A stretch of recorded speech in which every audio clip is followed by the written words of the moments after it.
রাত তখন 11:30। ফাঁকা প্ল্যাটফর্মে ট্রেনের অপেক্ষায় বসে সৌম্য। বহু বছর ধরে শহরের কর্পোরেট কর্মী হলেও তার মন পড়ে থাকে দূরের গ্রামে, তার শিকড়ের টানে, পরিবারের টানে।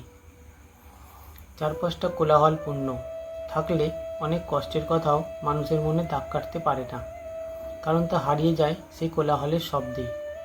কিন্তু সেদিন চারপাশের নীরবতা যেন তার ভেতরের একাকিত্বকে আরও তীব্র করে তুলছিল। বারংবার তার মন যেন ফিরতে চাইছিল তার বন্ধুবান্ধবদের কাছে, তার পরিবারের কাছে। সেদিন যখন সৌম্যর মনের অন্তর্দ্বন্দ্ব চরমে পৌঁছায়, ঠিক তখনই এক অপরিচিত ব্যক্তি এসে তার পাশে বসে। অচেনা হলেও কথার সূত্রে খুলে যায় সৌম্যর মনের গোপন দ্বন্দ্ব, ফিরে যাওয়ার আকাঙ্ক্ষা আর কর্তব্যের দায়।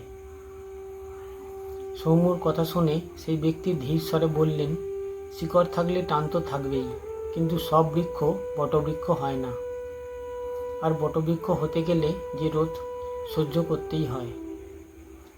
সৌম্য কম্পিত কণ্ঠে বলে, কিন্তু বটবৃক্ষ বড় হলে শাখার ভারে তার শিকড়ই চোখের আড়ালে চলে যায়। লোকটি মৃদু হেসে বলে, চোখের আড়ালে গেলেও মনের আড়াল হয় না, তাই দেখতে না পেলেও শিকড়ের কখনো বিচ্ছিন্ন হয় না। এরপর হঠাৎ ট্রেনের শব্দে হুঁশ ফেরে সৌম্যর।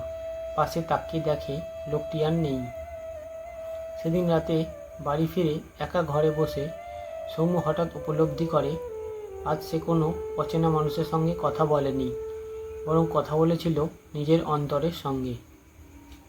সেই অচেনা মানুষ আসলে তারই মনের প্রতিচ্ছবি, যে তাকে শিখিয়ে দিল পিছুটান নয়, কর্তব্যই তার পথ।